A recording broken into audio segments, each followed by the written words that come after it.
दया, डब्बा तैयार करो, हमको बहुत देर हो रहा है। हाँ हाँ बस कर रही हूँ, ला रही हूँ। दीदी पापा को बोलो ना, सब स्कूल में कहते मेरी पूंछ निकल आई है, मैं बंदर हूँ। अदिति, पंकज, चलो स्कूल के लिए लेट हो रहा है, जल्दी जल्दी अपने टिफिन अपने अपने बैग में डालो। चलो आ जाओ।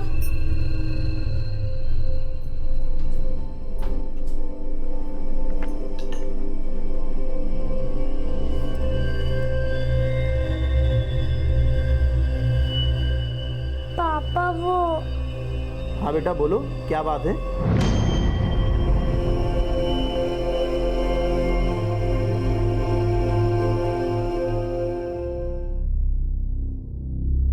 क्या बात है बेटा, कुछ कहना चाहते हो हमसे? बोलो, क्या हुआ? अरे इसका एग्जाम आ रहा है ना, तो इसीलिए परेशान हो रही है। हम बोले ना बेटा कि तुम अच्छे नंबर से पास करोगी, फिर क्यों इतना टेंशन ले रही हो? मम्मी मुझे भी। तुमको भी। अच्छा सुनिए, हम आपका टिफिन बांध के वहां रख दिए हैं, हम इनको स्कूल छोड़ के आते हैं। हाँ ठीक। चलो।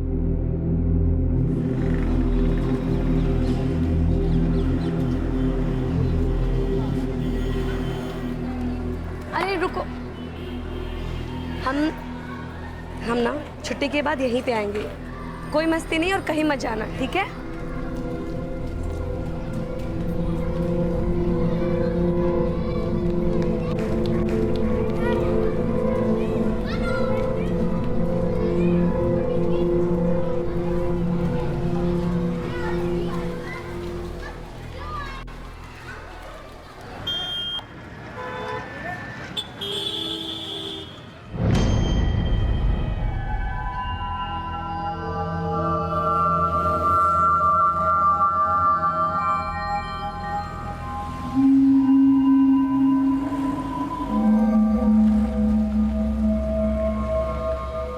अंकल एक आइसक्रीम देना।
आलू कचालू बेटा कहाँ गए थे?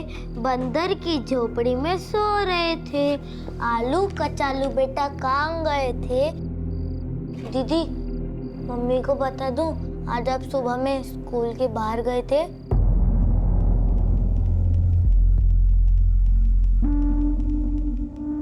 और कैसे हो? बढ़िया है। क्या निरंजन, ऐसे कब तक घिसते रहेगा? सुबह नौकरी करता है, शाम को नौकरी करता है। अरे ऐसे काम करेगा बीमार पड़ जाएगा। हमें घर में खाली बैठने की आदत नहीं है। और तुम्हारा क्या है? तुम्हारा तो यहाँ घर है, तुम्हारी बीवी कमाती है, हमको अपने बीवी बच्चे सबका देखभाल करना पड़ता है। दिल्ली में हमको फ्लैट खरीदना है अपना। क्या हुआ? तू ऐसी चिंदी चिंदी नौकरियां कर कर दिल्ली में फ्लैट खरीदेगा? तू, ये दिल्ली है, यहाँ फ्लैट खरीदना इतना आसान नहीं है। मेरी बात मान, अपनी बीवी को भी काम पर लगा दे। हम तुम्हारी तरह अपनी बीवी का कमाई नहीं खाते हैं, समझ गए? और तुम्हारा क्या है? तुम्हारे तो बच्चे हैं नहीं, हमारे दो दो बच्चे हैं, कौन देखभाल करेगा उनका? हमारी बीवी काम पर जाएगी, कौन संभालेगा बच्चों को? बहुत गर्म मिजाज है तू। ये शहर ना हम जैसे लोगों को जिल्लत की रोटी खाना सिखा देता है, इसलिए कहता हूँ कि अपनी बीवी को काम पर लगा दे, समझा? ये क्या बदतमीजी है निरंजन? हाँ, तूने जिल्लत की रोटी खाना सीख लिया है ना? अब ज्यादा चपड़ चपड़ करेगा ना तो इससे भी बुरा हाल करूंगा, समझ गया? अपना काम कर।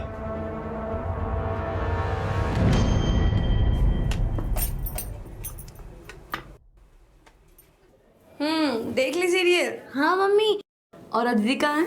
वो दूसरा शो देखने लगी क्या? नहीं मम्मी, दीदी तो पहले आ गई। अदिति तो घर पे आई नहीं, कहाँ है वो?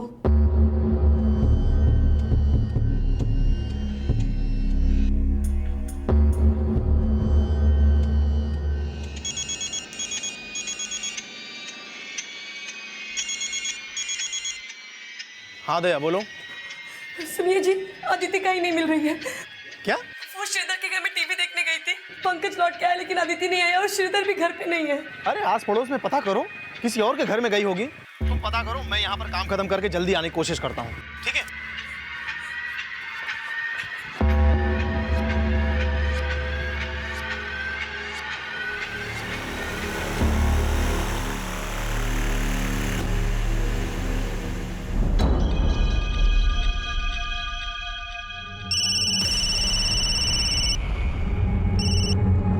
हाँ दया, हम चारों तरफ देख लिए, कहीं कुछ पता नहीं चल रहा है। हमको तो बहुत चिंता हो रहा है। आते हैं। अरे भाई, वो मेरी बेटी अदिति को देखा क्या?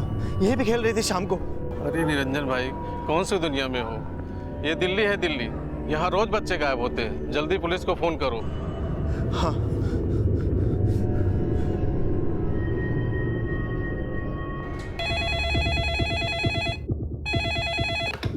Hello control room.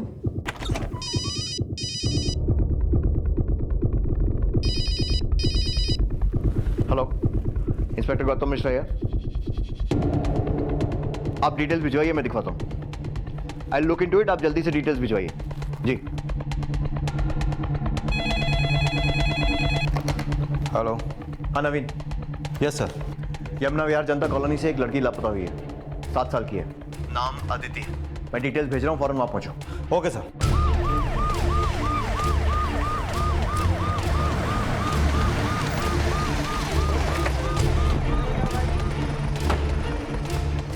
ये निरंजन यादव कहाँ रहता है? उसकी बेटी गायब हुई है ना? हाँ सर, ये इधर आइए।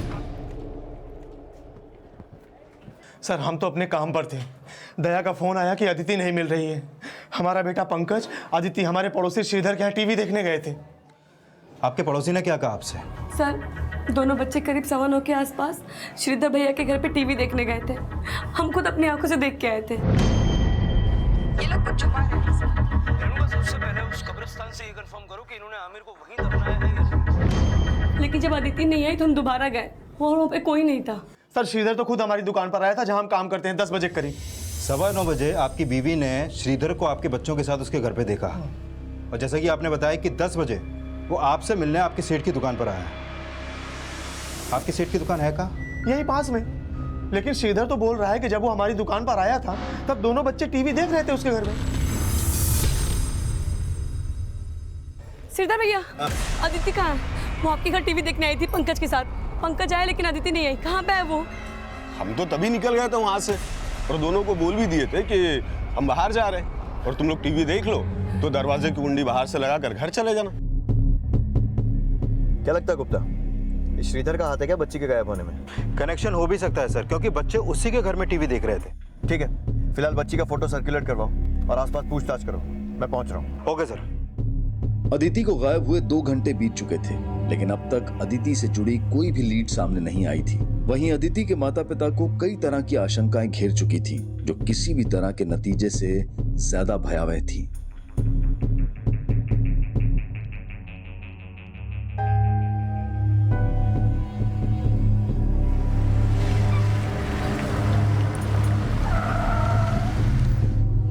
सर, यहाँ किसी ने भी अदिति को यहाँ से बाहर जाते हुए नहीं देखा है, और पेट्रोलिंग टीम से भी अभी तक कोई अपडेट नहीं मिला है। मतलब किसी इनसाइडर का काम हो सकता है। मलिक, जितने भी घर हैं हर घर में सर्च करो।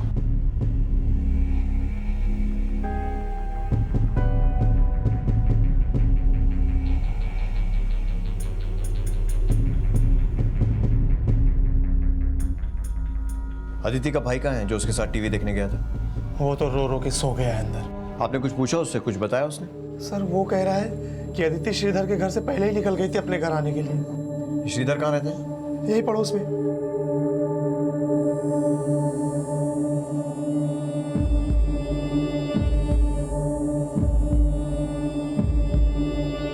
जब अदिति गायब हुई कहाँ था तू? साहब वो निरंजन जहाँ काम करता है ना, उसके बराबर में एक दारू का ठेका है, वहीं गया था दारू लेने के लिए। लेकिन साहब जब मैं घर से निकला था ना, तब अदिति और पंकज टीवी देख रहे थे। वापस आया तो पता चला कि अदिति गायब हो गई। अकेला रहता है घर में? नहीं साहब, बीवी भी है। वो पास ही में एक फैक्ट्री है, वहाँ पर एम्ब्रॉयडरी का काम करती, नाइट शिफ्ट है उसकी साहब। वो रोज काम करती है और तू रोज दारू पीता है? नहीं मतलब कभी कभी मन करता है तो पी लेता हूँ। अदिति के गायब होने में तेरा हाथ तो नहीं है ना?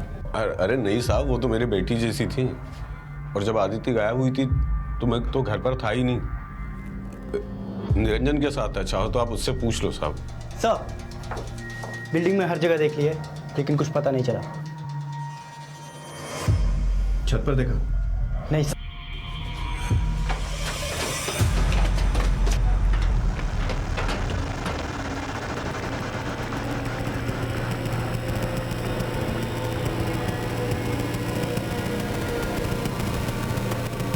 नवीन सर,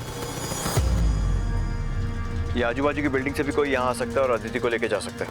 संजय, बाजू की बिल्डिंग में पता करो। सर, हो सकता है कि अदिति का किडनैप किया गया और ये मामला फिरौती का हो। लेकिन सर अदिति के घर वालों की हालत देख के लगता नहीं है कि मामला रैंसम का होगा। और एक बात सर, किसी ने ना तो अदिति के चीखने चिल्लाने की आवाज़ सुनी और ना ही किसी ने उसको किसी के साथ जाते हुए देखा है।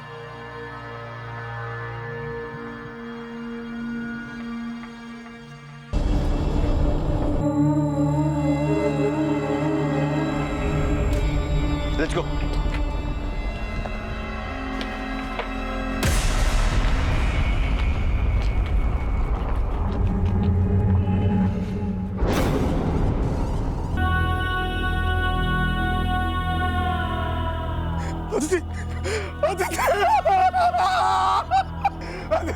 किसने मारा हमारी बच्ची?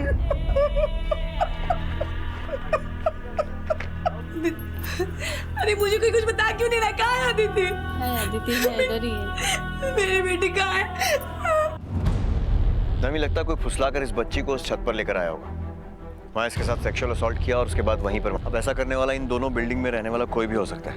यहाँ रहने वाले हर आदमी की लिस्ट बनाओ, हो सकता है शायद किसी की इस पे पहले से बुरी नजर हो। पुलिस को भी आउटसाइडर किसी का भी हाथ हो सकता है, और अब अदिति के अड़ोस पड़ोस में रहने वाले हर इंसान की डिटेल्स ली जा रही थी।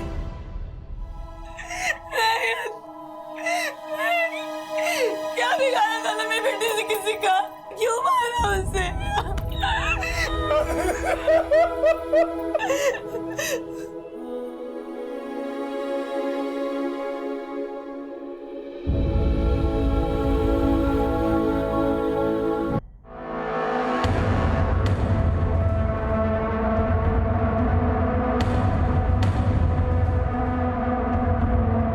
पहले तू खुद अपने फ्लैट से निकला, फिर अदिति को इशारे से बुलाया और तू ही उसे अपने साथ लेके छत पे गया, उसका रेप किया, उसे मार के फेंक दिया। नहीं सर, मेरा यकीन करो, मैंने कुछ नहीं किया, मेरा यकीन करिए सर। अदिति कल बोल रही थी पापा से कुछ बात करना है। पापा वो क्या बात है बेटा? कुछ कहना चाहते हो हमसे? पता नहीं क्या बात थी, गुमसुम सी थी कुछ दिन से। कल पंकज बोल रहा था कि स्कूल से भी कहीं बाहर गई थी। मम्मी, वो आप जब हमें स्कूल छोड़ के गई थी तभी दीदी स्कूल के बाहर चले गई थी। क्या? तुमने ये बात हमको पहले क्यों नहीं बताई? हमने बात की थी उससे, लेकिन वो रोने लगी। हमें लगा आप काम से आओगे तो आपको सब बता देंगे, लेकिन दोनों टीवी देखने चले गए थे।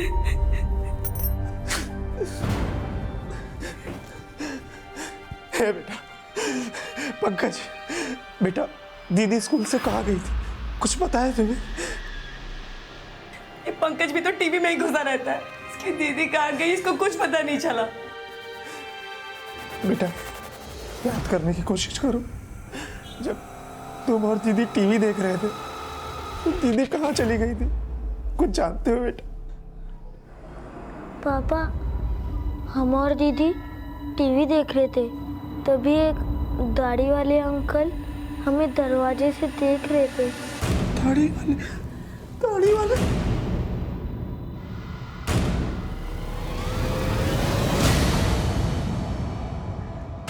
अंकल, दीदी उस दाढ़ी वाले अंकल के साथ ही गई थी।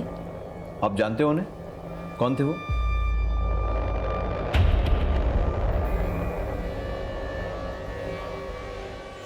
अच्छा, वो वहां कब आए थे? शुरू से बताओ। हम और दीदी टीवी देख रहे थे, तभी श्रीधर अंकल चले गए। बच्चों मैं बाहर जा रहा हूँ, तुम लोग टीवी अगर देख लो तो बाहर से दरवाजा लगाकर बंद कर देना। उसे देख ही लेगा। एक काम करो, आमिर और सुमित के घर के आसपास पूछताछ करो। मुझे लगता है कि सुमित के साथ दी एक सेकंड रुको ना, खत्म होने को है, साथ में चलेंगे। आस पड़ोस का हो सकता है या फिर कोई करीबी, जिस पे भी डाउट आ रहा है उठा लो। आगे करो।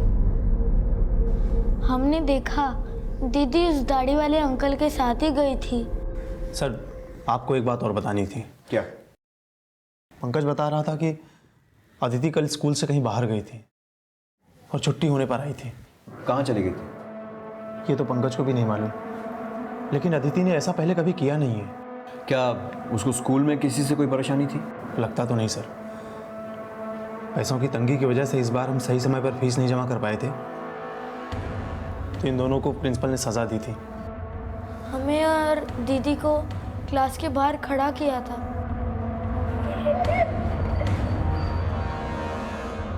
सब बच्चे हम पे हंस रहे थे।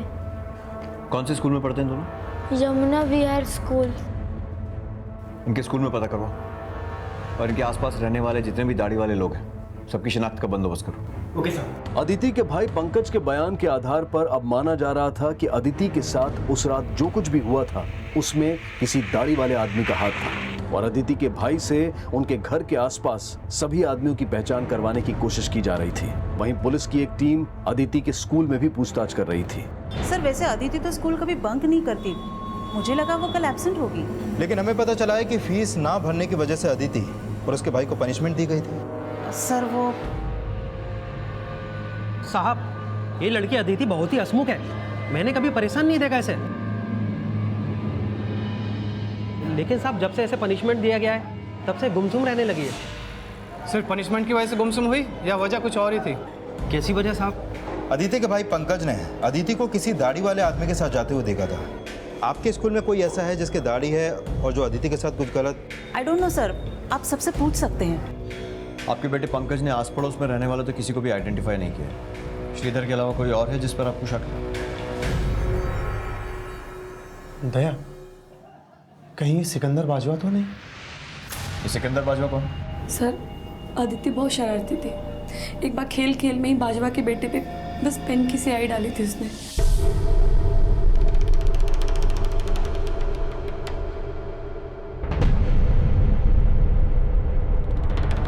निरंजन, तेरी लड़की ने मेरे बेटे का 1000 रुपए का शर्ट खराब किया है, पैसे देने होंगे तुझे। अंकल, सोनू ने भी एक बार मेरे ऊपर इंक फेंकी थी। चुप रही चीरी मिली, पूरी सोसाइटी को पता है तू कितनी शैतान है।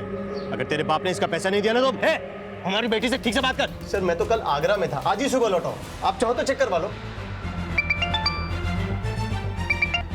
हाँ नवीन, बोलो। सर, स्कूल के गेट कीपर से एक इन्फॉर्मेशन मिली है। कैसी इन्फॉर्मेशन? साहब, कल छुट्टी से पहले अदिति को एक आदमी स्कूल के बाहर छोड़ के गया था।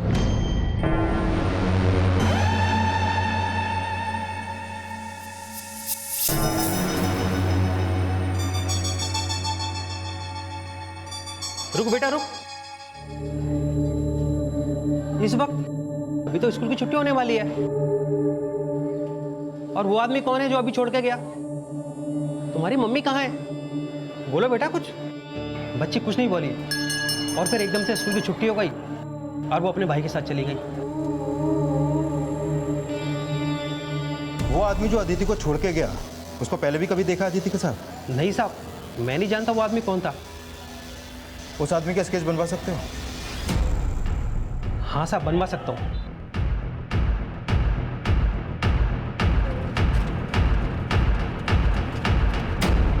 सर, अदिति का पोस्टमार्टम करने वाले डॉक्टर का कॉल आया था। उनका कहना है कि अदिति की बॉडी पर सेक्सुअल असॉल्ट के कोई साइन नहीं है और उसकी बॉडी पर जो चोट के निशान है वो भी उसके मर्डर के बाद के हैं। उसका मर्डर गला काट के ही किया गया सर। तो खून के छींटे उस बिल्डिंग की छत पर थे जहां अदिति रहती थी। गुप्ता, अगर अदिति के साथ सेक्सुअल असॉल्ट नहीं हुआ है तो फिर इसके मर्डर का क्या मोटिव हो सकता है? उस बच्ची का या उसके परिवार का ऐसा कौन दुश्मन हो सकता है जो इतनी बेरहमी से एक बच्ची को मारेगा? लेकिन अदिति के भाई का कहना है कि उसने किसी दाढ़ी वाले के साथ अदिति को जाते हुए देखा था। दीदी उस दाढ़ी वाले अंकल के साथ ही गई थी। सर श्रीधर तो कुछ नहीं कबूल रहा है, तो फिर सर ऐसा कौन दाढ़ी वाला हो सकता है जिसने अदिति का मर्डर किया?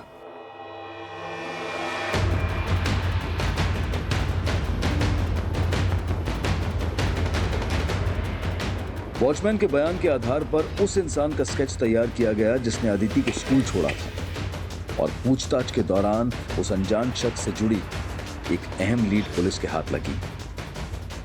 साहब, इस आदमी और बच्ची को तो मैंने देखा यहाँ। इस बच्ची ने मुझसे आइसक्रीम खरीदी और सीधा पार्क में चली गई।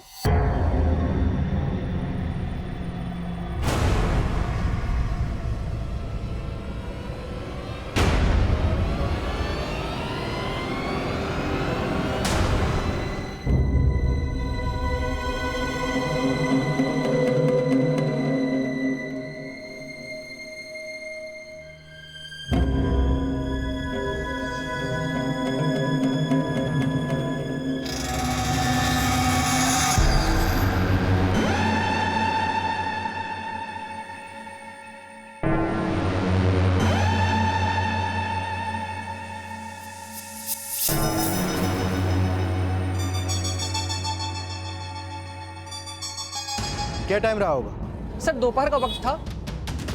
इस बच्ची और इस आदमी के बारे में कुछ और जानते हो तुम? सर, इस आदमी के बारे में तो नहीं, लेकिन इस बच्ची के बारे में जानता हूँ सर। ये अक्सर जो है हमारे यहाँ आइसक्रीम खरीदने आती थी सर ये।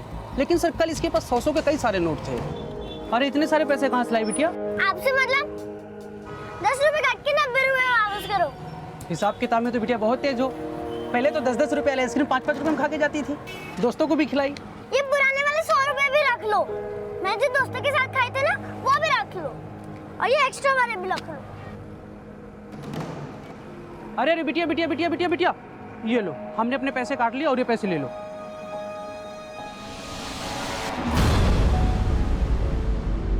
लेकिन सर, जब वो बच्ची पहले आइसक्रीम खाने आती थी तो उसके पास पूरे पैसे भी नहीं होते थे, लेकिन कल बहुत पैसे थे सर उसके पास।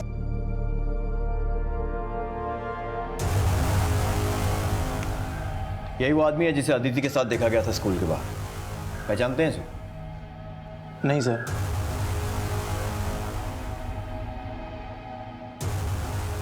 सर ये तो यहीं का एक इलेक्ट्रीशियन है। इलेक्ट्रीशियन? हाँ सर, शंकर नाम है इसका, और मार्केट में इसकी दुकान है और यहीं बगल में रहता है। साहब, मुझे क्यों गिरफ्तार कर लिया? सब पूरी बात तो बताइए। साहब, मैं मानता हूँ दोपहर को उस बच्ची को मैंने उसके स्कूल के बाहर छोड़ा, लेकिन साहब मैंने ऐसा कुछ भी नहीं किया। तो फिर अदिति के साथ पार्क में कर क्या रहा था तू? मैं पार्क के पास से जा रहा था तो उस बच्ची को मैंने पार्क में अकेले देखा। बेटा क्या हुआ, स्कूल नहीं गया आज क्या? लेकिन साहब उसने मुझसे कोई बात नहीं की। साहब वो काफ़ी घबराई हुई लग रही थी, इसलिए मैंने उसे स्कूल के बाहर छोड़ दिया जाके। सर आजकल आए दिन बच्चों के साथ पता नहीं क्या क्या होता रहता है, इसलिए मैंने इंसानियत के नाते उस बच्ची को स्कूल के बाहर छोड़ दिया। तू बातें तो बहुत अच्छी कर रहा है, लेकिन तेरी बातें सुनकर एक कहावत याद आ गई, मुंह में राम बगल में छुरी।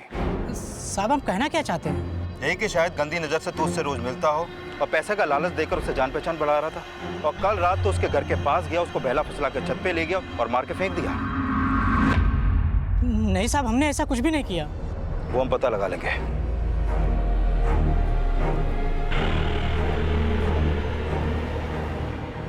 नहीं अंकल, ये वो नहीं है।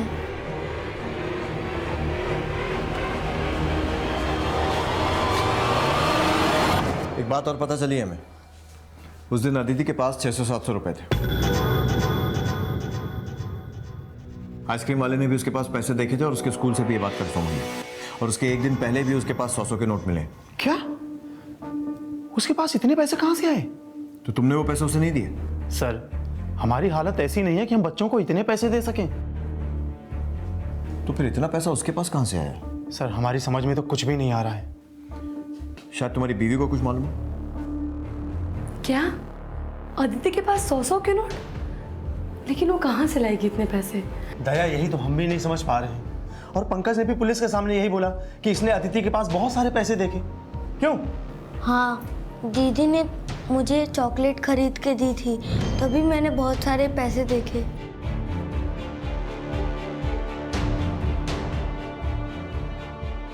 दीदी इतने सारे पैसे आपको किसने दिए? दीदी ने हमें कुछ नहीं बताया। और तूने हमें पहले क्यों नहीं बताई ये बात? हमें लगा अब दीदी के ऊपर गुस्सा करोगी। निरंजन की आर्थिक स्थिति बेहद कमजोर थी और ऐसे में निरंजन की 7 साल की बेटी के पास 700-800 रुपए होना काफी चौंका देने वाली बात थी। आखिर अदिति के पास इतने सारे पैसे कहां से आए? क्या आर्थिक तंगी में पली अदिति को कोई इतने पैसे देकर बहला रहा था? क्या वजह थी कि हमेशा खुश रहने वाली अदिति अपनी हत्या से 2 दिन पहले से उदास नजर आ रही थी? उसकी हत्या में उसके पास देखे गए पैसों का क्या कनेक्शन था?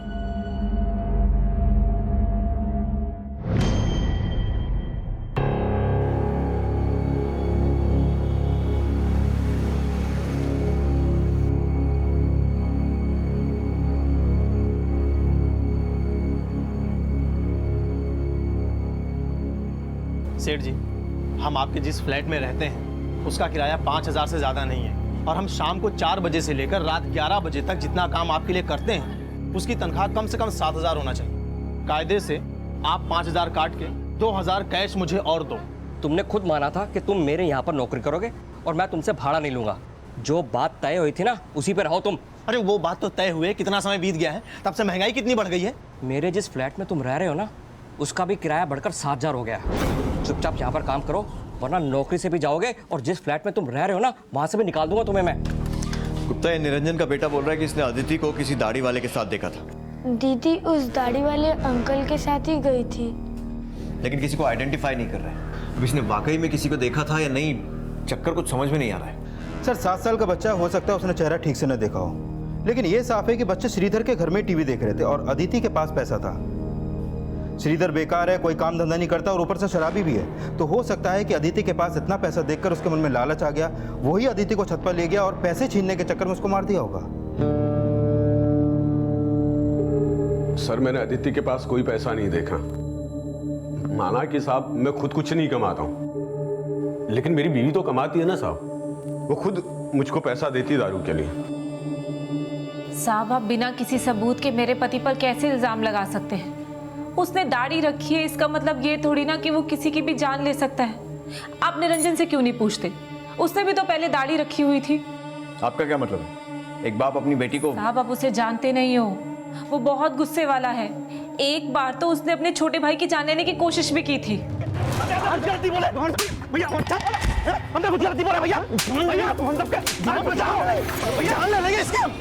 तुमने अपनी बीवी के लिए हमारी जान लेने की कोशिश की, हम छोड़ेंगे नहीं तुम्हें, मार डालेंगे तुमको। अब माना साहब कि मेरा पति दारू पीता है, लेकिन निरंजन तो उससे भी ज्यादा गुस्से वाला है। देखिए साहब, हम नहीं जानते कि उसकी बेटी को किसने मारा है, लेकिन हम सच कह रहे हैं कि हमारे पति ने कुछ नहीं किया है। सर, हमारी और हमारे छोटे भाई की आपस में कभी नहीं बनी और इसीलिए उसकी जान लेने की कोशिश की। जान लेने की कोशिश नहीं सर, बस थोड़ी सी मारपीट हुई थी। क्यों? दरअसल सर, दया दूसरे जात की है। 8 साल पहले हमें उससे गांव में प्रेम हो गया था। हमारे घर वाले नहीं चाहते थे कि हम उससे शादी करें, फिर भी हमने दया से शादी की। उसको लेकर यहाँ दिल्ली आए। यहाँ हम छोटी मोटी नौकरी करने लगे। हम अपने घर वालों को दिखाना चाहते थे कि हम उनके भरोसे नहीं हैं। अपनी कमाई से दिल्ली में खुद का घर खरीदेंगे। कुछ टाइम पहले हमारा भाई अविनाश दिल्ली हमारे घर आया। देखो भैया, हम यहाँ पर इसलिए आए हैं क्योंकि माँ बीमार है और तुमसे मिलना चाहती है। तुमको तो कभी उनका फिक्र हुआ नहीं है, लेकिन वो तुमको याद कर करके मर रही है। हाँ तो ठीक है, मिलाएंगे माँ से, और क्या। और अकेले ही जाना। अपने बीवी बच्चा को लेके गए तो उन्हें देखते ही मर जाएगी वो। इन्हें अपना दुश्मन मानती है वो। अपनी उल्टा बीवी और उसके बच्चों की शक्ल कभी अम्मा को दिखाना मत। क्या गलत बोल रहे हैं? क्या बोल रहा है? क्या बोल रहा है? मारोगी मुझे? मैं नहीं निकलता। भैया बाहर निकल। अविनाश ने हमारे बीवी बच्चों के बारे में बहुत गंदा बोला, बर्दाश्त नहीं हुआ। गांव कहाँ है तुम्हारा? बलिया, लेकिन अविनाश यहीं रहता है दिल्ली में। दिल्ली में कहाँ? यहीं पास में गोकुलपुरी। सर शायद निरंजन का इंटरकास्ट मैरिज करने का खामियाजा उसकी बेटी अदिति को उठाना पड़ा। हो सकता है कोई निरंजन के बीवी बच्चों को मारकर उसे अकेला करना चाहता हो, जिससे वो गांव वापस चला जाए। हो सकता है। गुप्ता, इसके भाई से मिलो और पता करो। Okay sir.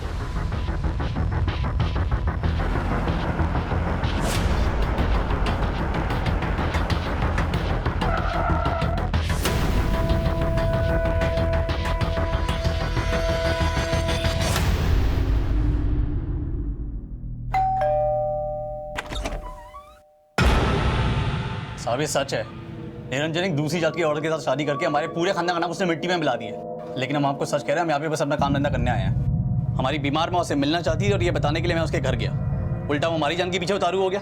तो फिर ऐसा तो नहीं कि उससे बदला लेने के लिए तूने उसकी बेटी को मार दिया? साहब लगता है निरंजन ने हमसे बदला लेने के लिए आपको हमारे खिलाफ भड़काया है और अपना किया छिपाने के लिए हमें फंसा रहे हैं। आपने किया मतलब? तुम कहना चाहते हो कि निरंजन ने ही अपनी बेटी को मारा है?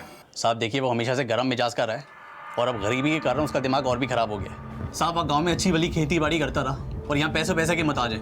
साहब हो सकता है गरीबी के बोझ में उसने अपना एक बोझ कम करने के लिए अपनी बेटी की जान ले ली हो। सर ये साफ है कि निरंजन की आर्थिक हालत ठीक नहीं, लेकिन हैरानी की बात तो यही है कि आखिर अदिति के पास इतने पैसे आए कहाँ से? और अब निरंजन का भाई अविनाश ये शक जता रहा है कि हो सकता है कि निरंजन ने ही गरीबी से तंग आकर अपनी बेटी को मारा हो। खुद को बचाने के लिए झूठ भी बोल सकता है। अदिति के मर्डर वाली रात इस अविनाश की एक्टिविटीज पता करो और इस निरंजन को भी इन्वेस्टिगेट करो। पंकज ने अदिति को किसी दाढ़ी वाले के साथ देखा था, ये बात निरंजन ने हमें मर्डर के अगले दिन बताई थी। अंकल, दीदी उस दाढ़ी वाले अंकल के साथ ही गई थी।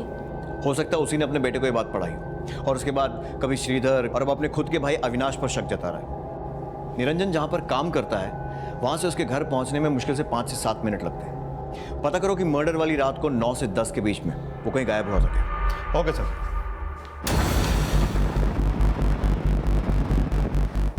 सर मैं तो रोज़ रात को 8 बजे दुकान से निकल जाता हूँ और मेरे बाद रात 11 बजे तक निरंजन अकेला इस दुकान को संभालता है। सर उसके अलावा यहाँ पर और कोई वर्कर भी नहीं है, इसलिए वो तो दुकान को छोड़ के जा नहीं सकता। मतलब आप साफ कर रहे हैं कि निरंजन का अपनी बेटी के मर्डर में कोई हाथ नहीं है? सर मैं मानता हूँ कि उसे पैसों की तंगी थी, इसी वजह से वो मेरा भाड़ा भी नहीं दे पा रहा था और इसलिए मैंने उसको यहाँ पर नौकरी दी और उसका भाड़ा माफ़ कर दिया। निरंजन के बेटे का कहना है कि अदिति को मारने वाला कोई दाढ़ी वाला था और दाढ़ी तो आपने भी रखी हुई है। नहीं सर ऐसा कुछ भी नहीं है, उस रात दुकान के बाद मैं तो शहादरा चला गया था। सर एक बात पता चली, ये माला और श्रीधर का किसी तांत्रिक से काफ़ी मिलना जुलना है। तांत्रिक? जी सर, उनकी शादी को 8 साल हो गए हैं लेकिन उनके घर पे कोई बच्चा नहीं है। सर कहीं ऐसा तो नहीं कि अदिति का मर्डर किसी बली वली के चक्कर में किया गया हो? ये देखिए सर, ये उस तांत्रिक की फोटो है। हाँ साहब, हम उस बाबा से मिलते थे अपने गोद भरने के उपाय जानने के लिए, लेकिन साहब उस बाबा ने हमें कभी भी बली वली का उपाय नहीं बताया। सिर्फ बली का उपाय नहीं, अदिति के मर्डर वाली रात को वो खुद बलि देने आया था वहाँ पर, इसीलिए मर्डर वाली रात को तुमने उसे फ़ोन लगाया था। तुम वहाँ नहीं थी और श्रीधर भी वहाँ से निकल गया था। नहीं साहब, ऐसी कोई बात नहीं है साहब, वो बाबा तो बली वली में विश्वास ही नहीं रखते और साहब निरंजन हमसे ज़्यादा उनमें श्रद्धा रखता है। निरंजन? जी साहब, उस निरंजन ने ही तो मिलवाया था हमें बाबा से। सर हमने ही श्रीधर और माला को उस तांत्रिक बाबा से मिलाया था, लेकिन उसके कुछ समय बाद हमने उस तांत्रिक बाबा के यहाँ जाना छोड़ दिया था। लेकिन तुम मुझसे मिलते क्यों थे? सर हमें कुछ अच्छा काम नहीं मिल रहा था, घर का खर्चा बड़ी मुश्किल से चल रहा था, तो हमने सोचा कि शायद बाबा के उपाय से कुछ चमत्कार हो जाए, हम दिल्ली में अपना घर खरीद सकें। लेकिन सर कुछ समय के बाद हमको लगने लगा कि वो तांत्रिक बाबा हमको छल रहा है। छल रहा है या फिर कोई तंत्र मंत्र का उपाय बता दिया था उसने और तुझे भी लालच आ गया कि एक रात में करोड़पति हो जाएगा? सर आप कहना क्या चाह रहे हैं? वही जो तू समझ रहा है। कहीं ऐसा तो नहीं है ना कि अदिति का खून किसी तंत्र मंत्र के चक्कर में हुआ और तूने ही अपनी बेटी? नहीं सर, अगर उसने हमारी बेटी की बलि के उपाय के बारे में कहा होता हम उसको वहीं काट डालते। अच्छा, और अदिति का गला किसने काटा? उस तांत्रिक ने या फिर तंत्र मंत्र का उपाय बताता था ना वो? तू ये बता कि उसने किसको उपाय बताया, तुझे या फिर श्रीधर और उसकी बीवी को? आर्थिक तंगी से जूझता निरंजन जल्द से जल्द अमीर बनने की मृत तृष्णा में अपनी कमाई का एक बड़ा हिस्सा एक तांत्रिक की दक्षिणा में खर्च कर रहा था। वो सोच रहा था कि वो तांत्रिक उसकी जिंदगी में एक ऐसा चमत्कार कर देगा जिसके बाद वो रातों रात अमीर बन जाएगा और दिल्ली जैसे शहर में उसका अपना घर होगा। लेकिन सच्चाई यह थी कि अपने परिवार की बुनियादी जरूरतों को पूरा करने के लिए उसे 16-16 घंटे काम करना पड़ रहा था। पर क्या कोई बाप अपनी गरीबी के बोझ को कम करने के लिए अपनी ही बेटी को मारेगा? या फिर जल्द से जल्द अमीर बनने का कोई झूठा भ्रम उसे ऐसा करने के लिए ललचा देगा?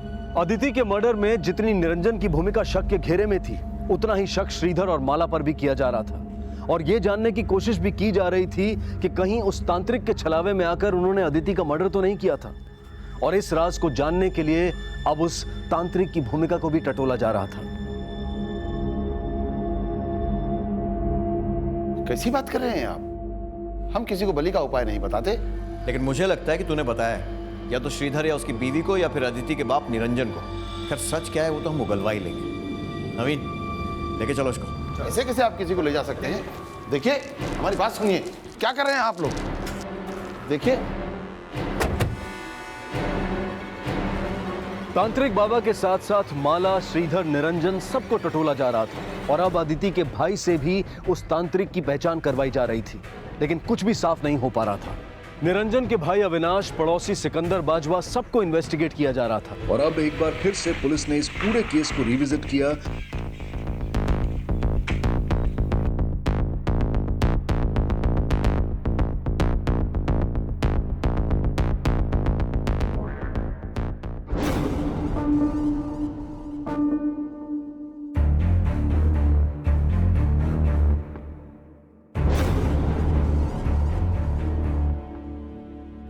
पापा वो हाँ बेटा बोलो, क्या बात है?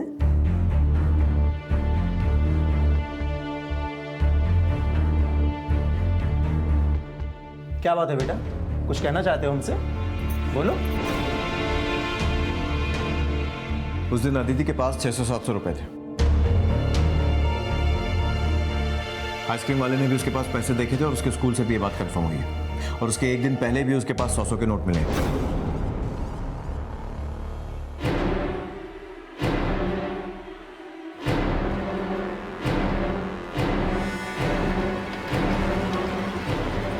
जिस एरिया में अदिति का मर्डर हुआ था, वहां के तकरीबन 400 लोगों के कॉल रिकॉर्ड्स खंगाले गए और बहुत जल्द पुलिस के हाथ एक अहम लीड लगी। ये मोहित सैनी का फोटो सर, और मोहित की फोन लोकेशन अक्सर निरंजन के घर के आसपास की रहती थी और अदिति के मर्डर वाली रात भी मोहित सैनी का फोन वहीं पर एक्टिव था।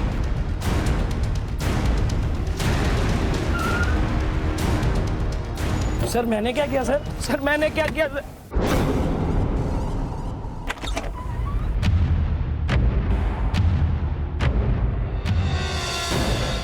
अब नौटंकी करने से कोई फायदा नहीं है। मोहित सैनी ने हमें सब कुछ सच सच बता दिया है और तुम्हारी भलाई इसी में है कि तुम भी सब सच बोल दो।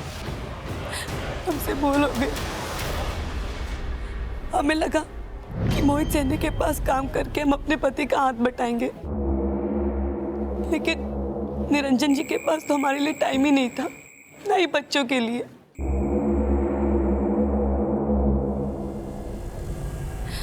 मोहित के यहाँ काम करके हमें पता ही नहीं चला कि कब हम दोनों एक दूसरे के इतने करीब आ गए। फिर एक दिन निरंजन जी हमसे बोले, बच्चों को तुम्हारी ज़रूरत है। हम इतने काबिल हैं कि अपनी कमाई से हम अपने बीवी बच्चों को पाल सकते हैं। तुम ये काम छोड़ दो बस। हमने काम छोड़ दिया था, लेकिन मोहित और मेरी फ़ोन पे बात होती थी। जब बच्चे स्कूल जाते थे तो कभी कभी मोहित घर पे भी आता था। और उस दिन अदिति की तबीयत खराब हो गई थी और वो स्कूल से जल्दी आ गई घर।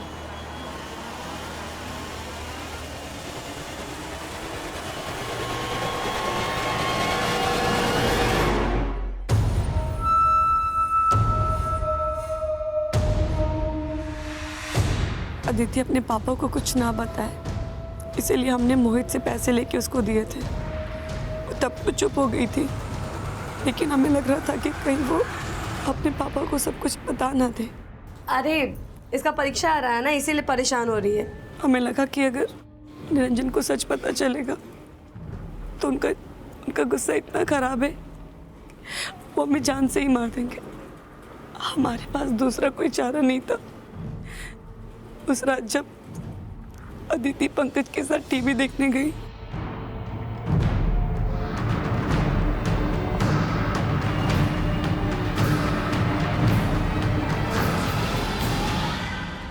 हम अदिति को बुलाने गए तो वहां श्रीधर था। जब हम थोड़ी देर बाद फिर गए तो श्रीधर वहां पे नहीं था।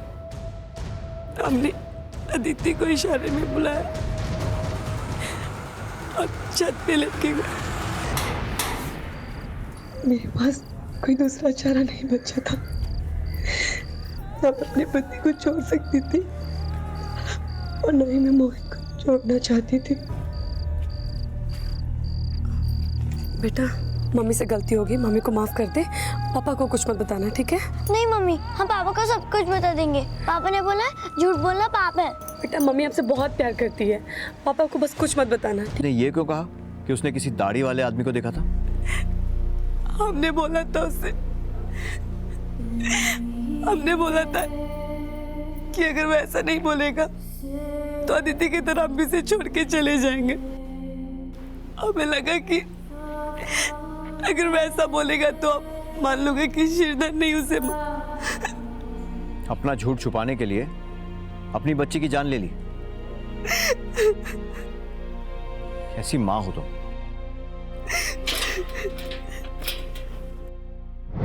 माना कि दया ना अच्छी मां बन पाई और ना ही अच्छी पत्नी, लेकिन क्या निरंजन अच्छा पिता और पति बन पाया? बड़ा काम, अपना घर और अपने बड़े बड़े सपनों को पूरा करने के लिए वो हर संघर्ष करता रहा, लेकिन अपने परिवार से दूर होता गया। उसके पास ना बच्चों के लिए वक्त था, ना बीवी के लिए, और उसके गुस्सैल स्वभाव ने उसकी बीवी के लिए वो दरवाजे भी बंद कर दिए जिसमें शायद वो अपने एक गुनाह के लिए उससे माफी मांगने की कोशिश कर सकती थी। लेकिन उसके डर ने उससे एक गुनाह को छिपाने के लिए ऐसे कई गुनाह करवा दिए जिसने पूरे परिवार को बिखेर कर रख दिया। अब मैं अनूप सोनी आपसे विदा लेता हूं, फिर मुलाकात होगी अगले एपिसोड में एक और चौंका देने वाले केस के साथ। तब तक अपना और अपने परिवार का ख्याल रखें और देखते रहें क्राइम पेट्रोल सिटी क्राइम्स। सबक एक को, सीख हम सबको। जय हिंद।